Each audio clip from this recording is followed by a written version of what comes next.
Okay, so I just ended chapter 2 and might as well just do chapter 3 since I'm sitting here with no gas, nowhere to go. Okay, chapter 3, Flight in the Night. For hours, much afraid, lay sleepless on her bed, too bruised in mind and body to rest in one position, but tossing and turning wearily from side to side until long after midnight. Somewhere in the back of her mind was a dreadful uneasiness, as though there was something she ought to remember, but was unable to do so. When at last she fell asleep, this thought still haunted her. She woke suddenly an hour or two later, her mind intensely alert, conscious of an agonizing pain such as she had never known before. The thorn in her heart was throbbing and aching in a manner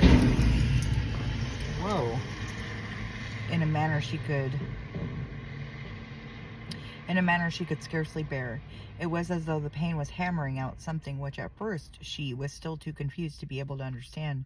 Then, all of a sudden, in a terrible flash, it became clear to her, and she found herself whispering over and over again, "The shepherd came and called me as he promised, but I didn't go to him or give any answer. Supposing he thought that I had changed my mind and didn't want to go with him?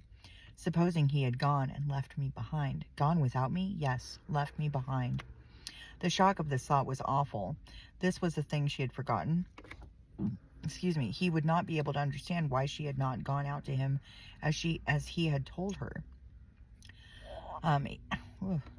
He had urged her to be ready to go with him the instant that he called, that there must be no delay, that he himself had to go to the mountains on urgent business.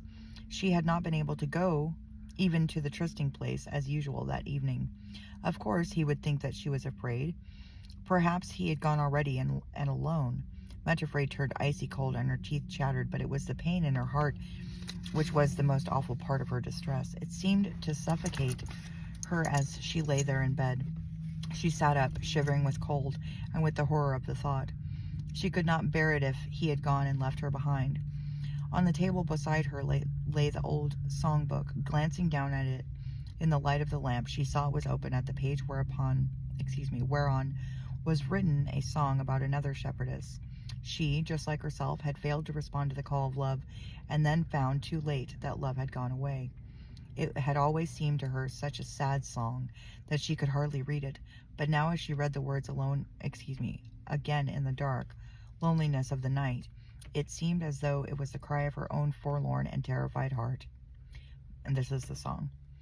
By night on my bed I sought him, he whom my soul loveth so.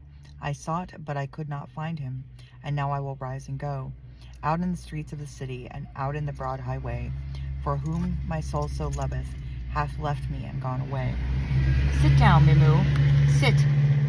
Sit, Babu. Really. The page in the little songbook ended there, and she did not turn the leaf. Suddenly she could bear the uncertainty no longer. She must see for herself at once if he had really gone away and left her behind. She slipped out of bed, dressed herself as quickly as her shaking fingers would permit, and then unlocked the cottage door. She too would go out into the street and the broad highway, and would see if she could find him, would see if he had gone and left her behind, or, oh, if only it were possible, if he had waited to give her another chance. Opening the door, she went out into the darkness. 100 craven fears lurking in the lonely street could not have deterred her at that moment, for the pain in her heart swallowed up the fear.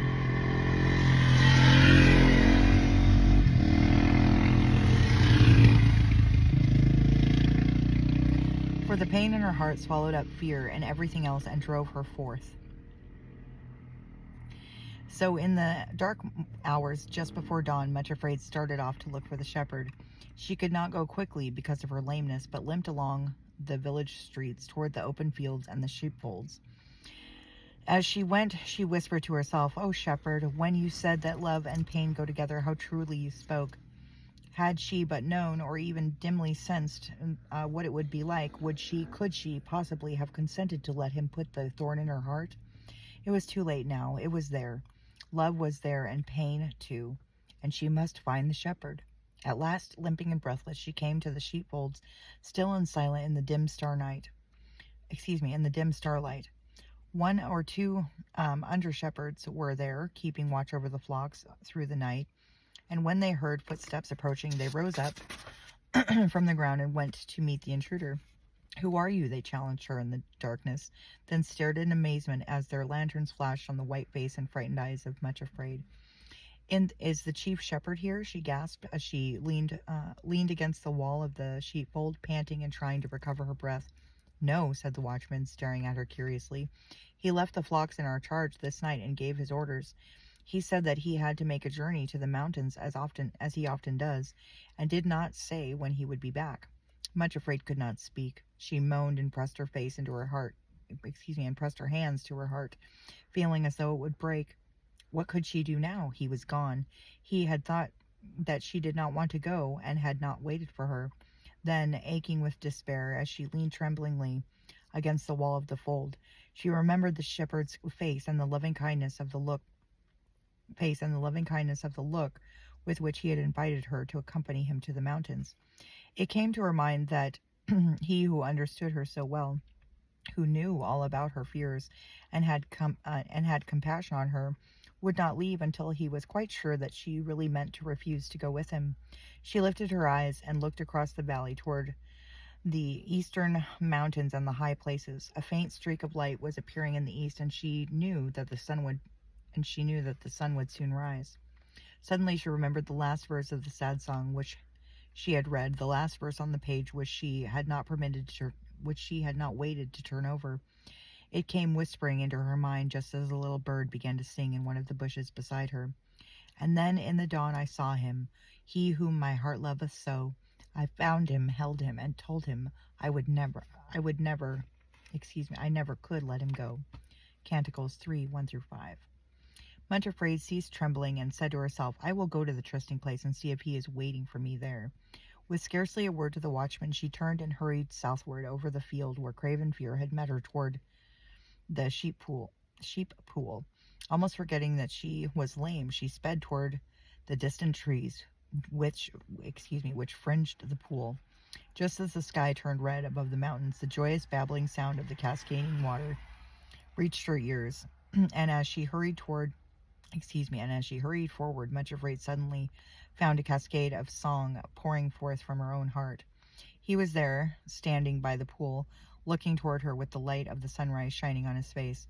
As Much Afraid stumbled toward him, he stepped quickly to her side, and she fell at his feet, sobbing. "Oh, my lord, take me with you as you said. Don't leave me behind." "I knew you would come," he said gently. "But Much Afraid, why were you not at the trysting place last evening? Did you not hear me when I passed your cottage and called? I wanted to tell you to be ready to start with me this morning at sunrise." As he spoke, the sun rose fully over the peaks of the mountains and bathed them both in a lovely golden light. "I am here," said Much Afraid, still kneeling at his feet, "and I will go with you anywhere."